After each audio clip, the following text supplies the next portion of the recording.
أنفسنا ومن سيئات أعمالنا من يهده الله فلا مضل له ومن يضلل فلا هادي له أشهد أن لا إله إلا الله وحده لا شريك له وأشهد أن محمدا عبده ورسوله لا نبي ولا رسول بعده قال الله تعالى في القرآن الكريم يا أيها الذين آمنوا اتقوا الله حق تقاته ولا تموتن إلا وأنتم مسلمون وقال تعالى يا أيها الناس اتقوا ربكم الذي خلقكم من نفس واحدة وخلق منها زوجها وبث منهما رجالا كثيرا ونساء واتقوا الله الذي تساءلون به والأرحام إن الله كان عليكم رقيبا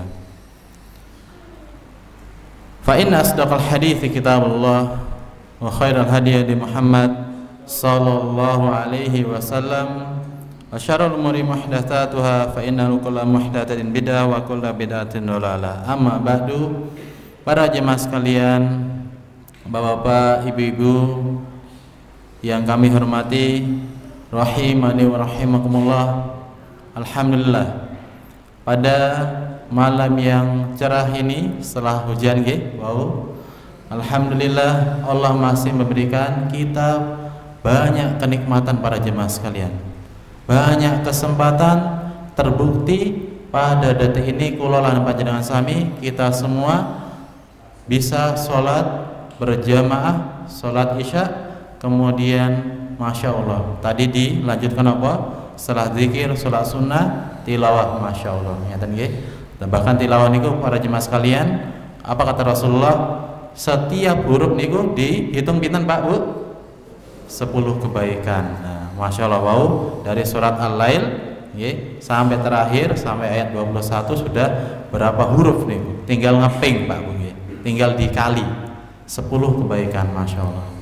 Kemudian dilanjutkan dengan tausiah ya, yang tentunya kita ambil dari kalamullah, firman Allah Subhanahu wa taala dan lisan Nabi kita Nabi Muhammad sallallahu alaihi wasallam.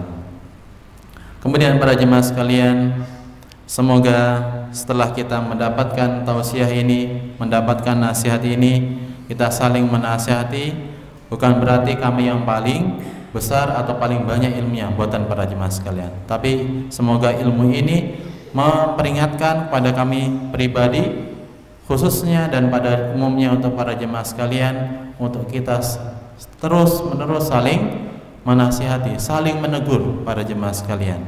Kenapa? Karena inilah kewajiban kita para jemaah sekalian. Allah SWT dalam Al-Quran mengatakan, kuntum khairal ummatin ukhrijat linnas ta'muruna bil ma'ruf wa tanhauna 'anil munkar. Apa kata Allah SWT kepada kita semua para jemaah sekalian? Kalian adalah sebaik-baik manusia yang dikeluarkan oleh Allah SWT di muka bumi ini. Kenapa para jemaah sekalian? Kenapa umat Islam adalah umat yang terbaik? Kenapa? Karena saling mengajak kebaikan dan menghindari atau menghalang keburukan para jemaah sekalian. Jadi monggo para jemaah sekalian, kita akan saling menasihati dalam waktu yang mungkin beberapa menit ini, tapi kita berusaha dan kita meminta kepada Allah SWT semoga Allah berkahi waktu kita, barokah Pak Bu. Kenapa itu? Sebagaimana masjid ini namanya barokah. Apa itu barokah para jemaah sekalian? Napa niku Pak Bu? Barokah niku napa? Barokah itu adalah kasratul khair fihi, yaitu banyaknya kebaikan yang bisa kita dapatkan. Mungkin waktunya sedikit berapa menit, tapi insya Allah Ta'ala ketika Allah berkahi maka akan menghasilkan kebaikan yang begitu banyak setelahnya. Dan ini yang kita harapkan para jemaah sekalian, semoga ini akan meningkatkan kebaikan kita, meningkatkan keimanan kita kepada Allah Subhanahu wa taala, kemudian kita ditutup akhir hayat kita dalam keadaan husnul khotimah. Amin ya rabbal alamin. Sebelum kita sampaikan materi perkenalkan, nama saya adalah Prasyotomo, saya aslinya di Larangan Gayam Pak Bu, di belakang rumah dinas bupati, nggih kula tanggane bupati ya Pak nggih. Nah niku terus nggih qadarullah pas niki samping niki nggih SMA Muhammadiyah adalah sekolah induk dari Pondok Pesantren Hubul Khair. Jadi walaupun santrinya di pondok SMA, akan tapi secara legal formalitas adalah siswa SMA Muhammadiyah Sukoharjo Temriki, gitu, jadi tetangga Masjid Barokahyan. Ya. Jadi alhamdulillah pada kesempatan yang berbahagia ini tadi sebelum maghrib, salah satu takmir telepon kula mendadak nih untuk mengisi kajian dan alhamdulillah pas longgar. Jadi niki pertemuan kedua Pak. Dulu napa pada subuh ya, pada subuh pertama kali, kemudian pada isya niki. Alhamdulillah. Para jemaah sekalian rahimani wa rahimakumullah. Pada kesempatan kali ini, mari kita merenungi ya salah satu kalamullah, firman Allah SWT dalam surat yang sangat ringkas. Bahkan Pak Bu mungkin kita semua hafal temriki. Kita di sini semuanya mungkin sudah hafal. Yaitu surat termasuk surat terpendek dalam Al-Qur'an, yaitu surat ke-103. Napa niku Pak? Napa niku? Surat ke-103, juz 30. Napa niku? Surat Al-Asr. Nggih. Nah, monggo para jemaah sekalian yang sudah bawa mushaf Al-Qur'an kita bisa baca bersama-sama, kemudian nanti kita akan merenungi apa kewajiban kita para jemaah sekalian. Sudah ada di dalam surat ini. Bahkan saking pentingnya para jemaah sekalian, imam kita, ulama kita, ulama kaum muslimin, sinten niku Imam Asy-Syafi'i rahimahullah taala mengatakan, "Lau ma anzalallahu hujjatan 'alaik illa hadhihi surah lakafathum." Apa artinya para jemaah sekalian? Seandainya kalau surat ini ya, tidak ada surat selain surat ini yang menjadi hujjah untuk kita semua para jemaah sekalian, hujjah untuk manusia, dalil untuk manusia, maka sudah cukup bagi mereka. Masya Allah. Jadi seandainya Pak Bu, surat yang ada dalam Al-Quran dari surat Al-Fatihah sampai surat An-Nas itu tidak ada kecuali surat Al-Asr ini, itu sebenarnya sudah cukup kandungannya untuk kita pelajari, untuk kita terapkan, untuk kita amalkan. Apa itu para jemaah sekalian? Monggo sarang-sarang kita baca sebagaimana tilawah tadi, kemudian kita baca ta'awud, kemudian kita baca basmalah lalu suratnya. Monggo sarang-sarang siap Pak Bu? Siap nggih? Baik. A'udzu billahi minasy syaithanir rajim. Monggo.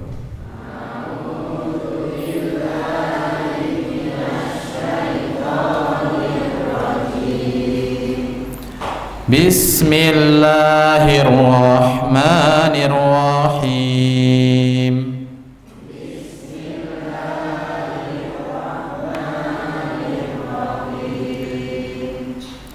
Wal 'ashr. Innal insana lafi khusr.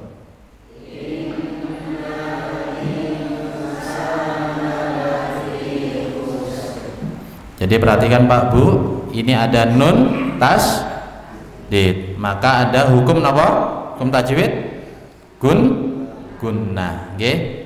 2 atau 3 harokat. Kita tahan Pak Bu. Inna, nah, ditahan. Ampun, inna, ampun. Nggih, jangan. Tapi kita tahan 2 atau 3 harokat. Kemudian ada ikhfa, nggih, yaitu nun sukun ketemu dengan sin, samar, insa, samar Pak Bu. Tidak tidak langsung insa, tapi ditahan 2 harokat, insa, seperti itu. Mari kita ulangi lagi para jemaah sekalian. Innal insana lafi khusr.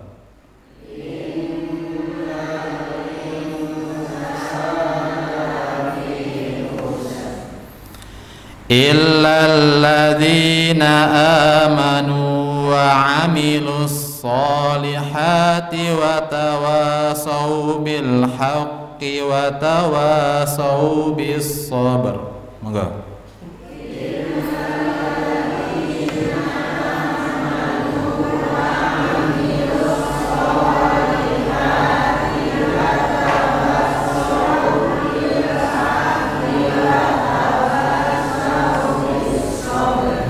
Terlalu panjang Pak Bu. Ya. Bisa kita putus ngiyatan baik lagi. Akhirnya kita ulangi. Illalladzina amanu wa amilus solihati wa tawasau bil haqq. Monggo.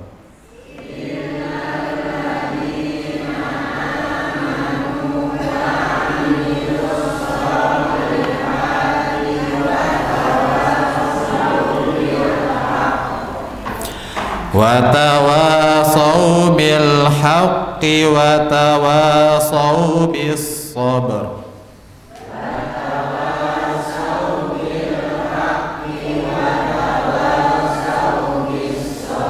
Alhamdulillah. Jadi semoga Allah memberikan kebaikan dan pahala yang besar bagi kita setelah kita tilawah dalam surat Al-Asr. Pinten huruf niki Pak Bu? Berapa huruf niki? Ada yang bisa menghitung? Wal asr. Waw, alif, lam, ain, shad, kali ra. Pinten niku? 6. 6 kali 10 pinten? 60. Baru satu ayat. Dan ini ayat yang paling pendek, ngeten nggih. Kita kalikan apa? Ayat kedua plus ayat ketiga kali 10, Pak Bu. Niku minimal, masyaallah. Nggih. Maka para jemaah sekalian, semoga kita bersemangat dalam tilawatil Quran. Amin ya rabbal alamin. Perhatikan para jemaah sekalian, kita akan merenungi surat yang pendek ini, akan tapi luar biasa. Kandungannya sangat komplit. Bahkan sampai Imam Syafi'i tadi mengatakan apa Pak Bu? Rahimahullah taala mengatakan, jika seandainya tidak Allah turunkan ya hujah atau surat selain surat ini, maka sudah cukup bagi kita sebagai hujah, sebagai dalil, sebagai apa? Hujah, pedoman untuk kita mengarungi kehidupan kita selama kita hidup di dunia. Kenapa? Karena kandungannya luar biasa, sangat komplit dan lengkap. Perhatikan para jemaah sekalian, di ayat pertama kita akan artikan, kemudian kita nanti kandungannya apa saja kita sampaikan. Pertama adalah Allah SWT berfirman wal asr. Perhatikan Pak Bu, ketika ada waw di depan ayat, di sini ada beberapa macam kalau di dalam bahasa Arab. Ada nanti waw namanya waw atof.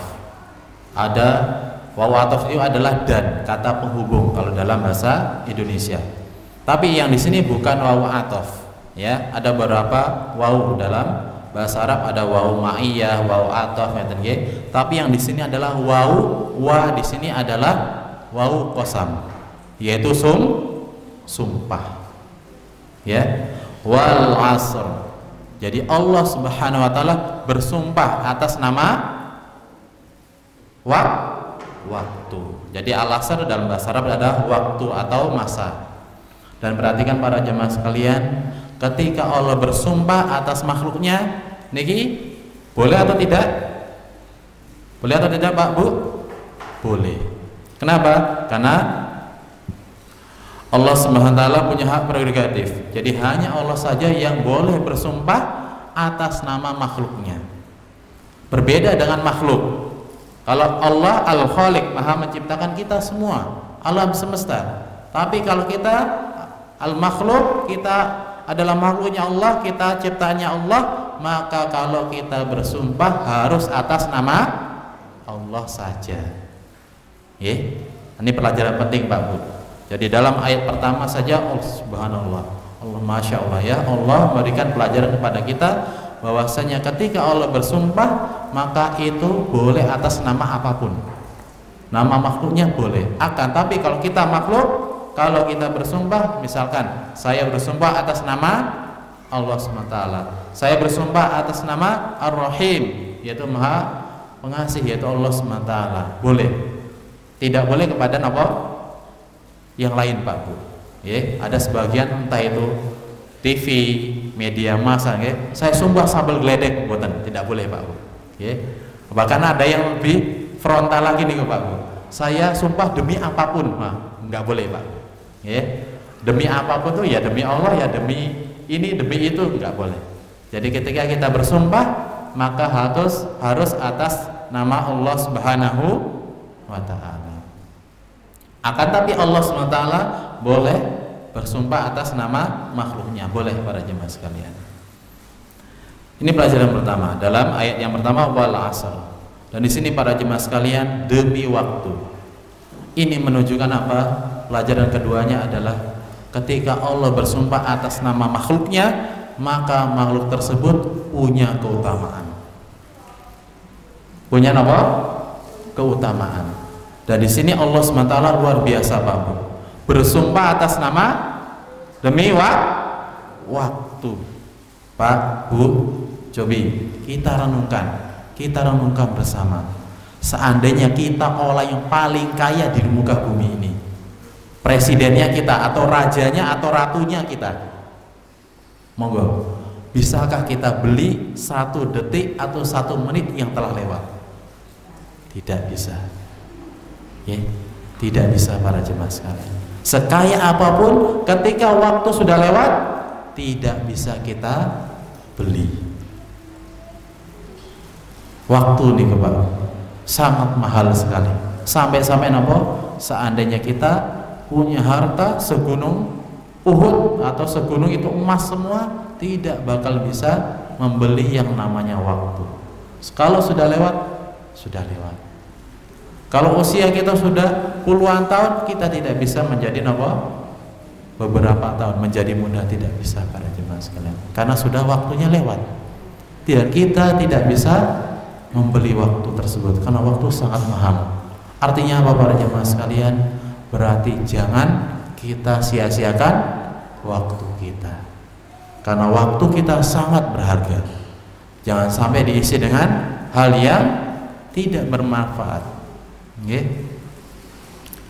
Rasulullah SAW mengatakan apa para jemaah sekalian di dalam hadis Arba'in, ya, yang merupakan kitab yang ditulis oleh Imam An-Nawawi, muridnya, atau dalam mazhab Asy-Syafi'i juga Imam An-Nawawi rahimahullah taala mengatakan Rasulullah SAW pernah bersabda, min husnil islami mar'i tarukuhu ma la ya'nihi.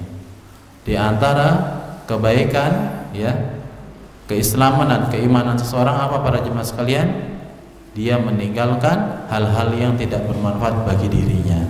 Dan ini menunjukkan para jemaah sekalian, kalau iman kita baik, insya Allah kita akan mengisi waktu kita dengan hal yang bermanfaat, baik untuk dunia maupun untuk akhirat kita.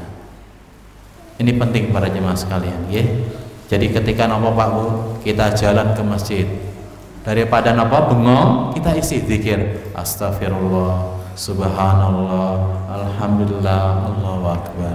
Entah itu naik mobil, nggih, tilawah ngeten nggih, dengan surat Al-Asr, surat Al-Lail atau yang lainnya. Kita isi semua waktu kita untuk hal yang bermanfaat. Karena sekali lagi para jemaah sekalian, waktu sangat berharga, sangat berharga. Sampai tidak bisa kita nopo beli dengan apapun. Tidak bisa kembali. Nggih. Dan waktu ini akan ditanya oleh Allah SWT nanti di yaumil akhir. Untuk apa masa muda kita? Waktu kita di dunia untuk apa para jemaah sekalian? Semuanya akan ditanya. Ditanya oleh Allah Subhanahu wa taala. Maka kita persiapkan dengan jawaban yang lugas, dengan pasti, tentunya dalam rangka beramal soleh. Dan ini tentang waktu para jemaah sekalian. Jadi ayat pertama luar biasa, sudah menggambarkan pentingnya waktu. Jangan sampai para jemaah sekalian, orang muslim malah melalaikan waktu, ya. Jangan, ya, entah itu dalam sholat, entah itu dalam ibadah lainnya, entah itu dalam mencari nafkah, bekerja, ya, entah itu jadi guru, entah itu jadi karyawan, ya, wirausaha dan seterusnya. Kita perhatikan waktu kita para jemaah sekalian, karena seorang muslim waktu itu sangat penting. Jangan sampai terlambat, ngeten nggih. Entah itu terlambatnya 1 menit, 1 detik, ngeten nggih. Jangan. Kenapa? Karena di dalam muslim waktu itu sangat penting sekali. Sangat menghargai waktu. Itulah kaum muslimin para jemaah sekalian. Makanya Allah ini sampai bersumpah atas nama waktu, demi waktu. Jadi moga para jemaah sekalian, Kalau kita bekerja, maka kita bekerja tepat waktu, masuk tepat waktu, pulang juga sama. Jangan sampai korupsi waktu. Ngeten nggih. Jadi para jemaah sekalian, jangan harap kita pingin pemerintah bersih tapi rakyatnya masih belum bersih. Jangan. Kenapa? Karena pemerintah, pemimpin itu adalah cermin dari rakyatnya. Jadi kalau kita pingin pemerintah atau pemimpin yang tidak korupsi, bagaimana caranya? Ya kita tidak boleh korupsi. Karena sebelum mereka memimpin, itu mereka menjadi rakyat biasa. Jadi kalau rakyatnya semuanya bersih, rakyatnya semuanya imannya kuat, insya Allah nanti pemimpinnya akan muncul pemimpin yang kuat imannya, yang bersih dari semua pelanggaran, termasuk di dalamnya korupsi, kesyirikan, kemaksiatan dan seterusnya. Dan di sini para jemaah sekalian, sekali lagi pentingnya waktu, jangan sia-siakan, jangan sampai kita korupsi waktu dan seterusnya.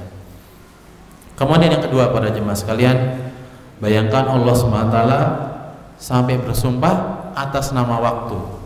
Allah SWT padahal Allah yang menciptakan kita kok sampai bersumpah.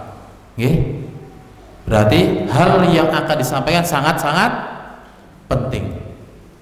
Jadi Pak Bu, ketika Allah bersumpah, berarti setelahnya ada hal yang sangat penting akan disampaikan oleh Allah SWT. Perhatikan para jemaah sekalian, ayat kedua, Allah berfirman, innal insana lafi khusr. Masya Allah, kalau kita pahami Pak Bu, apalagi kalau kita sudah belajar bahasa Arab, inna ini kenapa? Huruf taukid, sungguh. Ternyata bukan hanya satu Pak Bu. Kenapa? Di sini innal insana la di sini juga sungguh-sungguh. Jadi double Pak, double. Sesungguhnya kalau dalam bahasa Indonesia kita terjemahkan, luar biasa nih. Kalau kita terjemahkan innal insana lafi khusr, yaitu sesungguhnya semua manusia sungguh-sungguh jatuh dalam kerugian. Sungguh-sungguhnya dua kali, luar biasa. Masya Allah. Pertama Allah bersumpah, lalu mengatakan sungguh-sungguh sampai double. Mengatakan semua manusia di dalam kerugian.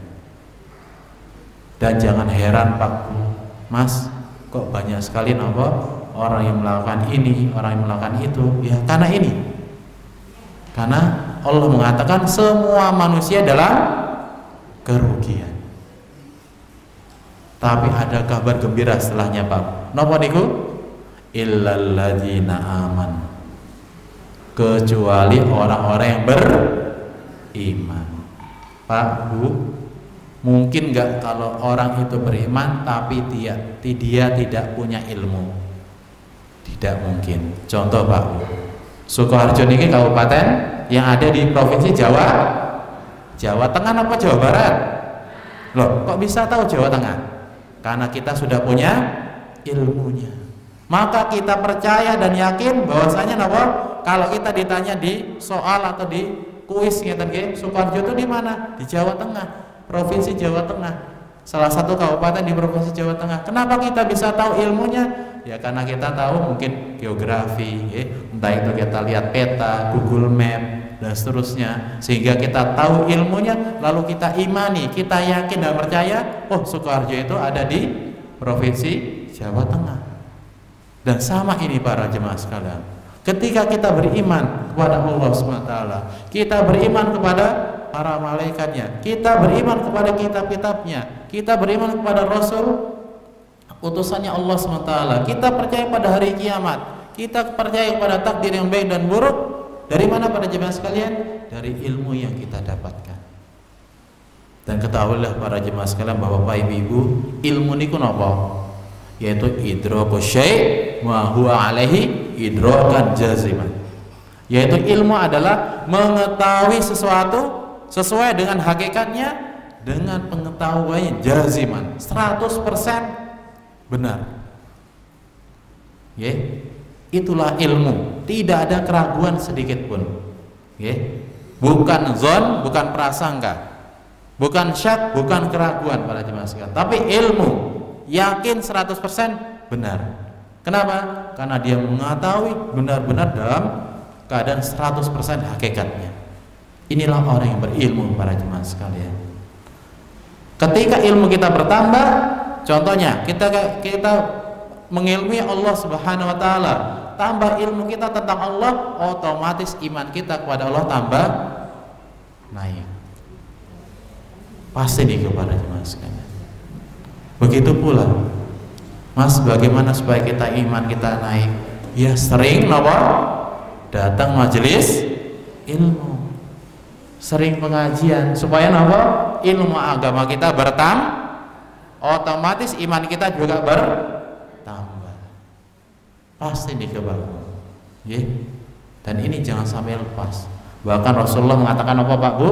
Talabul ilmi fardhatun ala kulli muslim. Menuntut ilmu agama itu wajib atas seluruh kaum muslimin. Laki-laki perempuan sama Pak Bu, semuanya wajib. Ini adalah sabda Nabi kita, ya, perkataan Nabi kita, Nabi Muhammad SAW. Wajib Pak Bu menuntut ilmu agama, supaya apa? Meningkatkan iman kita kepada Allah Subhanahu wa ta'ala. Jadi bagaimana kita beriman kepada Allah, Mas? Ya kita ilmui siapa Allah itu. Ma'rifatullah, kita mengenal Allah SWT. Bagaimana? Oh ternyata Allah ya Maha menciptakan kita.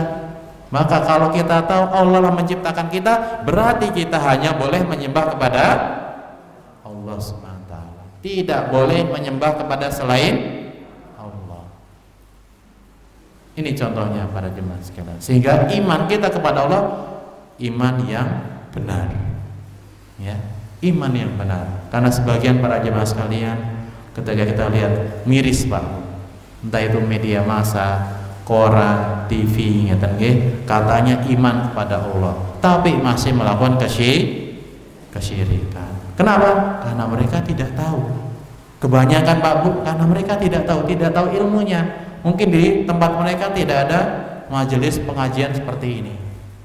Mungkin Pak Bu, sangat mungkin sekali. Dan kebanyakan mereka tidak tahu Pak jemaah sekalian bahwa itu kesyirikan. Apalagi di zaman sekarang Pak Bu, sesajen kita jelas kesyirikan, tapi syaitan mengubahnya dengan nama yang halus. Katanya syar'i. Napa niku? Contoh sesajen di laut namanya sedekah laut. Sesajen di bumi sedekah bumi. Sesajennya diganti nama sedekah. Oh Mas, masa nggak boleh sedekah? Iya, tapi sedekahnya yang benar-benar sesuai syariat, yang bukan sesajen, ya. Entah itu ke pohon, entah itu ke jin, ke malaikat, bahkan sampai ke nabi tidak boleh kita beribadah Pak Bu. Tidak boleh. Apalagi Pak Bu, sering ini kita dengar kabar sebagian jemaah haji minta doa kepada Nabi di Madinah, padahal Nabi sudah meninggal. Ini termasuk perbuatan kesyirikan, nggak boleh. Kenapa? Karena Nabi sudah meninggal, nggak bisa kita minta doanya, nggak bisa Pak Bu. Tapi kalau masih hidup, misalkan ada ustadz, ada kiai, kita lihat soleh, agamanya bagus, ahli agama, alim, kemudian kita minta doa kepada orang tersebut, boleh nggak?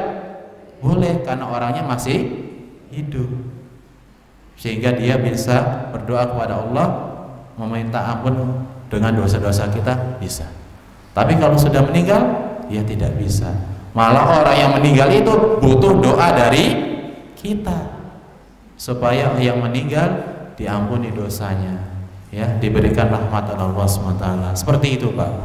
Dan di zaman sekarang banyak sekali yang tidak tahu, sehingga mereka tidak tahu bagaimana beriman kepada Allah dengan cara yang benar. Kenapa? Ya tadi, karena ilmu mungkin belum dapat dari diri mereka. Apalagi ditambah Mas, kita kan melestarikan budaya loh Pak Bu, niki kalimatnya bagus, melestarikan budaya. Sedekah laut Kan ini melestarikan budaya. Bahasa mereka bagus, Pak. Tapi kalau kita paham agama, punya ilmunya, budaya apa dulu, ngeten nggih? Kalau budaya kesyirikan, budaya kemaksiatan, kita singkirkan. Tapi kalau budaya kebaikan, budaya kebenaran, ya kita lestarikan. Itu, Pak. Bagaimana cara mengukurnya? Tentu dengan ilmu agama, dengan syariat, tentunya dengan wahyu Allah SWT dalam Al-Quran dan lisan Nabi kita Nabi Muhammad Sallallahu Alaihi Wasallam. Jadi benar, Pak Bu, ketika kita tahu ilmunya lalu kita punya iman yang kuat, insya Allah kita akan orang yang beruntung, bukan orang yang merugi. Itu yang pertama, Pak Bu. Illal ladzina amanu, kecuali orang-orang yang beriman, mereka lah yang beruntung. Apakah cukup sampai di situ, Pak Bu? Kewajiban kita? Boten. Yaitu apa? Yang kedua, wa amilus sholihat. Napa niku? Yaitu beramal soleh, mengamalkan kebaikan, Pak Bu. Mengamalkan kebaikan. Sehingga apa? Semoga Allah menerimanya. Tapi jangan lupa, Pak Bu, amal soleh supaya diterima oleh Allah SWT harus punya memenuhi dua syarat. Napa?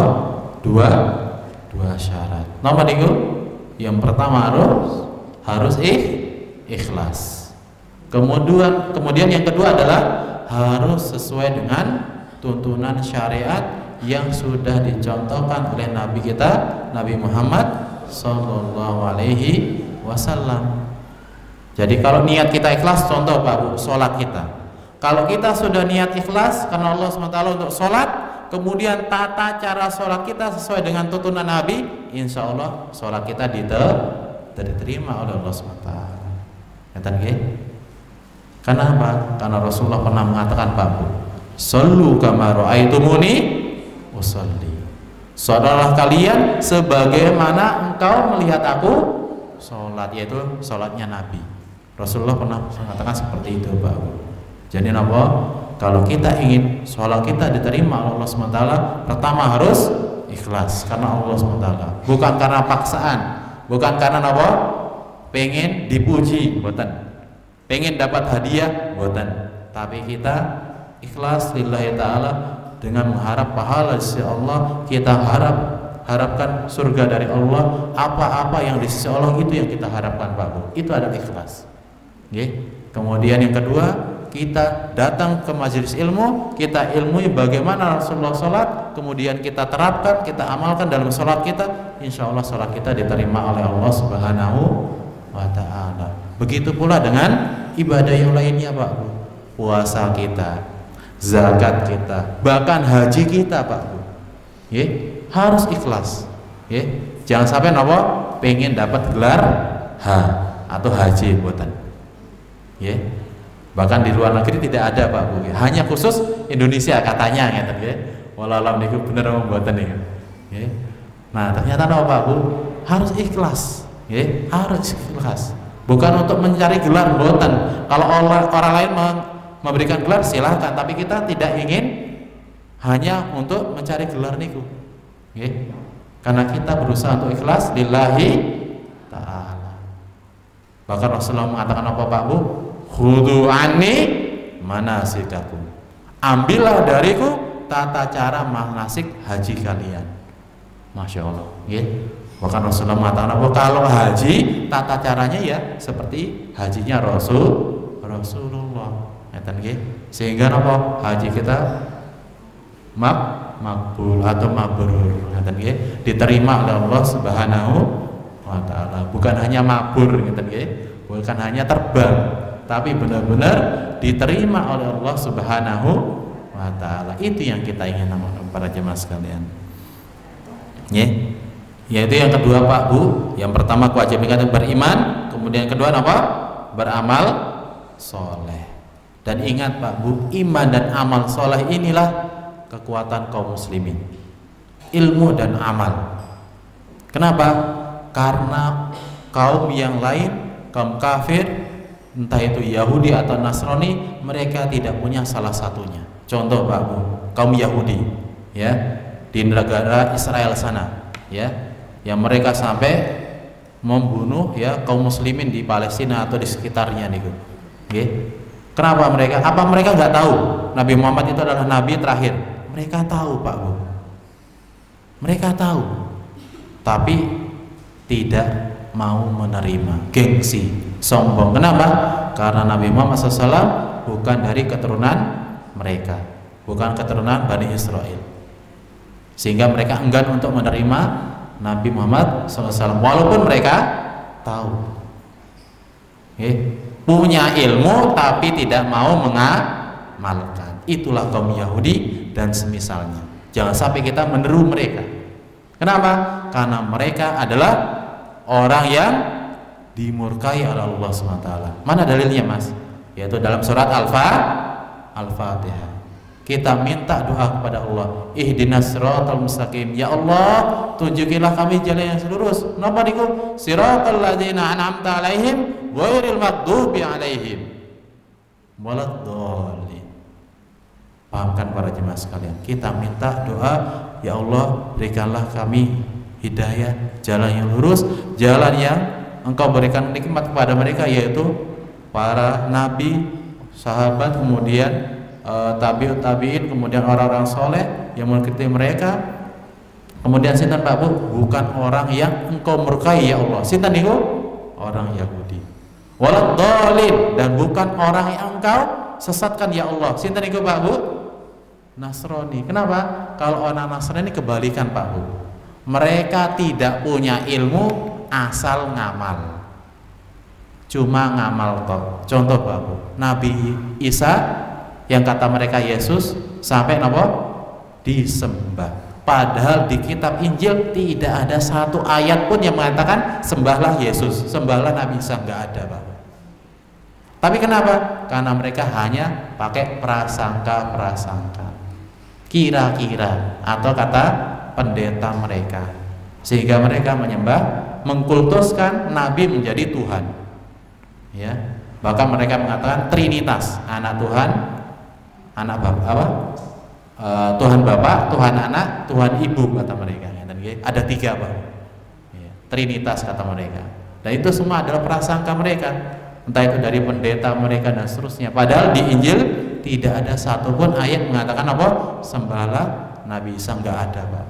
Tapi kok mereka seperti itu? Iya, karena mereka tidak punya ilmu, tapi hanya beramal, sehingga amal mereka tidak didasari dengan ilmu. Tapi kaum muslimin kebalikannya Pak Bu, yaitu punya ilmu dan punya amal.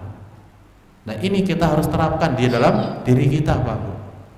Kita punya ilmu, kemudian iman kita bertambah, lalu jangan lupa amal soleh kita juga harus bertambah. Ini rumus Pak. Jadi kaum muslimin kekuatannya dua ini, yang tidak mereka bisa kalahkan sampai detik ini, sampai akhir zaman, sampai nanti kaum muslimin kembali jaya lagi. Inilah dua keutamaan, dua senjata kita para jemaah sekalian. Kenapa? Karena iman dan amal soleh ini saling berpengaruh Pak Bu. Ingat, al-imanu yazidu wa yanqus. Iman kita itu bisa bertambah, bisa berkurang. Kapan iman kita bertambah Pak Bu? Yazidu bit ta'ah wa yanqusu bil maksiyah.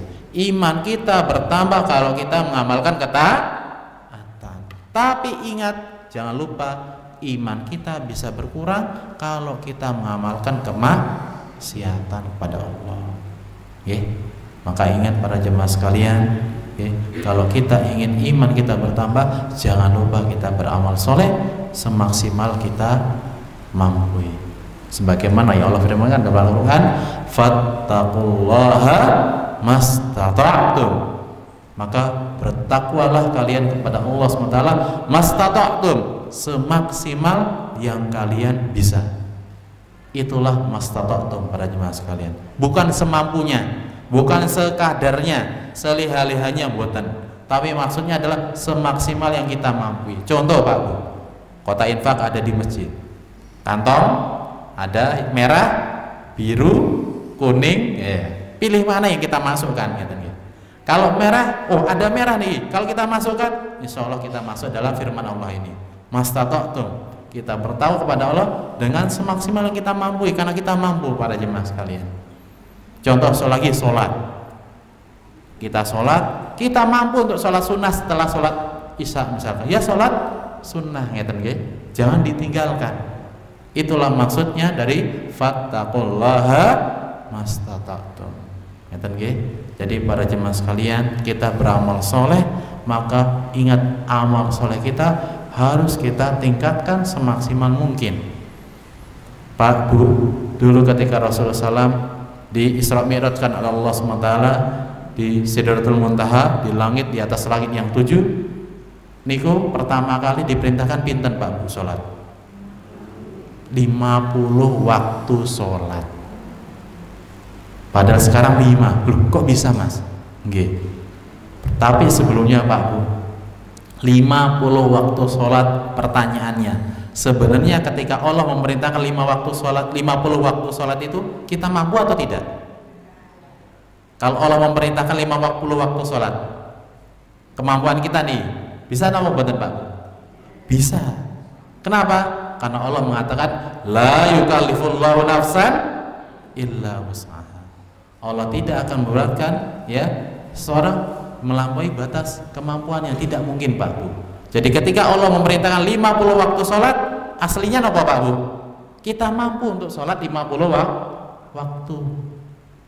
Aslinya mampu. Kemudian Rasulullah turun di langit dunia, kemudian ketemu salah satu nabi, terus nabi itu bilang apa Pak Bu? Wahai Rasulullah, Nabi Muhammad balik minta diskon, pengurangan ya, sesungguhnya umatmu tidak mampu nanti. Tapi tidak maunya kenapa Pak Bu? Ya karena kita mungkin malas, ngeten nggih, karena mungkin kita futur, ngeten nggih, karena mungkin kita kadang apa? Kadang smart, kadang boten, ngeten niku. Nah, sehingga apa? Rasulullah naik bolak-balik sampai yang 50 jadi pinten Pak Bu? 5. Berarti diskonnya pinten niku? 45 dari 50 niku pinten persen Pak Bu? 90%. Masya Allah. Mall, pom bensin Pak Bu, kalau ada stiker diskon 30%, rame nih. Nah masjid sudah didiskon 90%, kok nggak rame? Kebangetan. Nah harusnya apa? Introspeksi diri kita Pak. Padahal sudah didiskon pinten niku? 90%. Dari 50 jadi 5 niku. Masya Allah. Harusnya apa? Harusnya kita lebih semangat ramaikan masjid, ramaikan ibadah, Masya Allah. Terutama bapak-bapak, kita ajak bapak-bapak yang lainnya, tetangga kita mungkin yang ada yang belum sholat, kita ajak, monggo kita sholat, berjamaah. Nah inilah Masya Allah para jemaah sekalian, kemurahannya ya, kasih sayang Allah kepada Nabi kita Nabi Muhammad SAW dan kepada umatnya kita ini semua. Dari 50 bayangkan Pak, diskon sampai 90%, jadi 5 tok. Padahal Pak Bu, kita bayangkan sehari ini kok pinten jam? 24 jam. Contoh kita sholat subuh, sholat zuhur, asar, maghrib, isya, pinten menit nih? Pinten menit Pak Bu? Satu sholat pinten nih? 5 menit. 5 kali 5 niku pinten? 25 menit. Enggak nyampe setengah jam Pak. Padahal sehari kita punya 24 jam. Luar biasa. Berarti namun nomor sedikit saja. Namun alit saking nomor waktu kita yang sangat banyak niku. Enggak nyampe setengah jam niku Pak Bu. Dari 24 jam, luar biasa. Allah saking rahmatnya kepada kita. Maka jangan sampai kita tinggalkan sholat 5 waktu. Dan ini adalah bukti amal soleh kita kepada Allah Subhanahu wa ta'ala. Kemudian yang selanjutnya para jemaah sekalian, Allah berfirman, setelah kita ingat tadi kita beriman, lalu kita beramal soleh, lalu siapa golongan yang tidak merugi para jemaah sekalian? Yaitu adalah watawasau bil haqq, yaitu saling menasihati dalam kebenaran. Masya Allah, saling menasihati kebenaran Pak Bu. Jadi kalau kita lihat teman kita, saudara kita, ya, saudara kita dalam iman, ya, seiman, seagama, ya, ada yang melakukan yang tidak baik, kita nasihati dalam kebenaran, ya. Contoh tadi, tetangga kita ada yang belum sholat, kita ajak untuk sholat. Jadi jangan sampai Pak Bu kita salah mindset, kita salah paham. Jadi kalau berdakwah itu mengajak, dakwah itu artinya mengajak, nggak harus di atas mejanya teniki atau di atas mimbar, boten. Jadi jangan mengajak yang lainnya untuk ibadah, itu termasuk dakwah, itu termasuk mengajak dalam kebenaran tadi. Insya Allah kalau orang itu melakukan, kita dapat pahala atas amal soleh kita. Kemudian mereka melakukan, misalkan tetangga kita melakukan kebaikan, misalkan sholat, maka dia sholat, kita plus dapat pahala sholatnya juga, jadi double, tanpa mengurangi pahala sholat orang tersebut. Jadi kalau kita ngajak semakin banyak Pak Bu, maka pahala kita semakin banyak juga. Makanya Rasulullah SAW itu orang yang paling banyak pahalanya. Kenapa? Karena kita mengikuti Rasulullah, sehingga kita sholat, Rasulullah dapat pahala, dan seterusnya. Begitu kita dengan kita para jemaah sekalian. Kalau kita ingin dapat pahala yang banyak, selain kita beribadah, kita ajak yang lainnya, anak kita, keluarga kita, tetangga kita, masyarakat kita, sehingga kalau semuanya beramal soleh, insya Allah juga akan berefek kepada pahala kita di sisi Allah Subhanahu wa Ta'ala. Dan Allah pentingnya para jemaah sekalian, kewajiban kita yang keempat, wa tawassaw bis sabr, saling menasihati dalam kesabaran. Sabar Pak, sabar. Lisan mudah untuk mengucapkan, tapi pengorbanannya luar biasa, memang lidah tak bertulang, gampil Pak, mudah bagi kita sabar Mas, gampang, tapi prakteknya luar biasa. Apa kata Allah SWT? Sabar itu Pak Bu pahalanya bigoiri hisab, tanpa batas. Itulah pahala orang yang sabar. Sehingga Pak Bu, kalau ada yang mengatakan, Mas, sabar itu ada batasannya, sekarang saya mau marah, boten, letu niku Pak Bu, keliru niku. Kenapa? Karena sabar itu tidak ada batasnya. Kenapa? Karena pahalanya juga tidak terbatas. Luar biasa Pak Bu, sabar ini. Sabar untuk apa Mas? Ya tadi, sabar untuk menuntut ilmu, sabar untuk beramal soleh, sabar dalam mengajak orang lain juga, yang mengajak ke dalam kebenaran tadi Pak Bu. Mungkin Pak Bu, kita sudah seharian mencari nafkah, di rumah kita beres-beres persiapan, kemudian sholat isya, kemudian pengawasan mungkin kita ngerasa capek, letih, lelah, tapi masya Allah, inilah ujian kesabaran kita Pak Bu, biar tidak ngantuk, biar tidak bengong kanan kiri, buatan. Tapi kita harus bersabar Pak, untuk menuntut ilmu dalam pengajian butuh kesabaran juga, betul apa buatan ini? Butuh, supaya tidak pegel, wah Mas boyoan Mas, buatan. Kita sabar Pak, paling beberapa menit saja kita pengajian, sehingga menuntut ilmu supaya meningkatkan iman kita juga butuh kesabaran. Apalagi ditambah beramal soleh, ilmu dapat, kemudian kita amalkan, tambah sabar lagi Pak. Kita sudah tadi sholat berarti yang luar biasa, wajib, kita sholat, tapi juga kita lihat Pak Bu, kesabaran kita dalam sholat. Contohnya Bapak terus kita sabar dalam berjamaah di masjid, apalagi di shaf pertama lebih bagus lagi, dan itu kalau kita konsisten sabar, insya Allah kita akan istiqomah. Maka bahkan para jemaah sekalian, ulama mengatakan al-karamah nuzulul istiqomah. Karomah itu, kemuliaan itu, karomah Pak Bu, itu bukan orang yang bisa terbang Pak, atau orang yang bisa jalan di atas air, buatan, tapi luzumul istiqomah, yaitu orang tersebut terus menerus dalam istiqomah dalam ketaatan kepada Allah. Itulah orang yang sudah punya karomah. Contoh Pak Bu tadi, ada bapak-bapak yang setiap sholat 5 waktu terus di sop terdepan, terus menerus. Oh, berarti orang tersebut sudah mendapatkan karomah dari Allah SWT. Dan ini tidak gampang Pak Bu, untuk istiqomah. Luar biasa kesabarannya yang diuji. Maka ingat, sabar pahalanya bighairi hisab, kata Allah SWT, tidak terbatas. Tambah lagi Pak Bu, ngajak orang lain butuh sabar apa mboten? Tambah sabar lagi nih Pak Bu.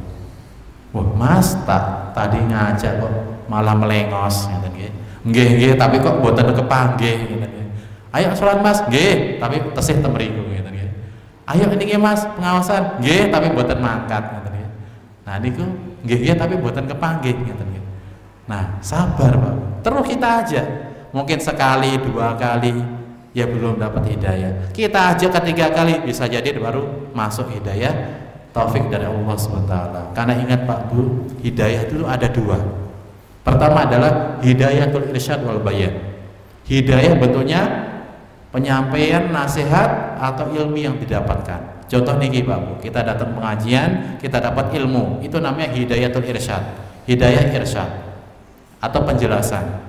Kemudian ketika kita sudah dapat ilmu, belum tentu orang itu mau mengamalkan, butuh hidayah kedua. Napa niku? Hidayatul taufik. Hidayah taufik Pak Bu. Dan ini hanyalah di tangan Allah Subhanahu wa taala. Jadi Pak Bu, bukan kewajiban kita memberikan hidayah taufik dari orang itu supaya orang itu berubah, supaya mungkin belum sholat di masjid kemudian sholat di masjid, itu bukan kewajiban kita. Tapi kewajiban kita adalah menyampaikan, bukan memastikan. Ingat nih Pak Bu. Jadi nopo, jangan sampai nopo kita sampai putus asa, ampun ya, sampai lagi nopo sampai emosi ngeten nggih mboten. Kita sabar Pak Bu. Karena tujuan kita atau kewajiban kita adalah menyampaikan, mengajak orang lain. Adapun orang itu mau atau tidak, itu sudah urusannya Allah SWT, bukan urusannya kita lagi. Urusan itu kepada orang tersebut, kepada Allah SWT. Dan kita berharap tentunya orang tersebut mendapatkan hidayah taufik dari Allah Subhanahu wa ta'ala. Dan ini menunjukkan Pak Bu, kalau kita ingat, oh berarti hidayah taufik itu dari Allah. Tapi ingat Pak Bu, belum tentu kita terus menerus istiqomah adalah ketaatan. Maka kita butuh namanya usaha dan doa. Kita berusaha supaya kita istiqomah dari detik ini sampai akhir hayat kita, semoga dalam jalan yang lurus, jalan ketaatan kepada Allah Subhanahu wa ta'ala, sampai kita husnul khatimah. Amin ya rabbal alamin. Ini yang kita inginkan Pak Bu. Tapi jangan lupa, setelah kita usaha, jangan lupa doa. Napa doa ini pun Pak Bu, supaya kita istiqomah? Napa Pak Bu? Ya salah satu doanya adalah ya muqallibal qulub tsabbit qalbi ala dinik. Wahai Allah yang maha membolak-balikkan hati, tsabbit qalbi ala dinik, teguhkanlah hatiku di atas agamamu. Ya musarrifal qulub sarrif qalbi ila ta'atik. Wahai Allah yang maha mengubah hati, ubahlah hatiku kepada ketaatan kepadamu. Inilah doa yang bisa kita panjatkan kepada Allah Bapak. Jadi supaya supaya kita istiqomah di atas agama, di atas jalan yang benar. Dan kalau kita menyeleweng, kalau mungkin kita kadang futur, kadang malas, kadang mungkin melakukan kekhilafan, maka ingat doa ini, semoga Allah mengubah hati kita kembali kepada ketaatan kepada Allah Subhanahu wa ta'ala. Dan jangan lupa doa ini Pak Bu. Dan inilah Masya Allah Pak Bu, jadi ketika kita menuntut ilmu, butuh sabar untuk meningkatkan keimanan kita kepada Allah. Kemudian juga beramal soleh juga butuh sabar. Apalagi sampai mengajak orang lain, tambah butuh kesabaran lagi. Sehingga jangan sampai Pak Bu, kita putus asa ya. Terus menerus kita bersabar, karena sekali lagi ketika kita sabar, maka pahala tak terbatas menunggu kita. Sehingga ini masih ada kesempatan, selama nafas kita masih bisa mengalir, masih ada kesempatan yang Allah berikan kepada kita, maka kita terus berusaha melakukan 4 kewajiban ini. Napa niku? Yang pertama Pak Bu, menuntut ilmu agama yang meningkatkan keimanan kita kepada Allah. Kemudian yang kedua napa? Beramal soleh, sehingga amal soleh kita akan juga meningkatkan keimanan kita kepada Allah SWT. Lalu yang ketiga napa? Berdakwah, mengajak orang lain dalam kebenaran. Dan yang keempat, tak kalah pentingnya adalah bersabar. Bersabar, Bapak. Inilah kewajiban kita dalam surat Al-Asr. Dan kalau kita bisa Pak Bu, kita ilmu, kemudian kita amalkan, kita praktekkan ilmu kita, kemudian kita bisa mengajak orang lain, dan kita bersabar di atas semuanya, insya Allah kita akan menjadi orang yang tidak merugi atau orang yang beruntung baik di dunia maupun di akhirat kelak. Itulah yang kita inginkan, dan kita ingin bersama-sama Pak Bu. Kita sholat berjamaah, kita pengajian berjamaah, semoga juga kita masuk surga Allah SWT juga secara berjamaah. Amin ya rabbal alamin. Demikian yang bisa kami sampaikan pada para jemaah sekalian pada waktu kali ini. Mungkin kurang lebihnya kami mohon maaf. Maka mari kita tutup dengan doa kafaratul majlis. Subhanakallahumma wa bihamdika asyhadu an la ilaha illa anta astaghfiruka wa atubu ilaik. Akhirul da'wana alhamdulillahi rabbil alamin.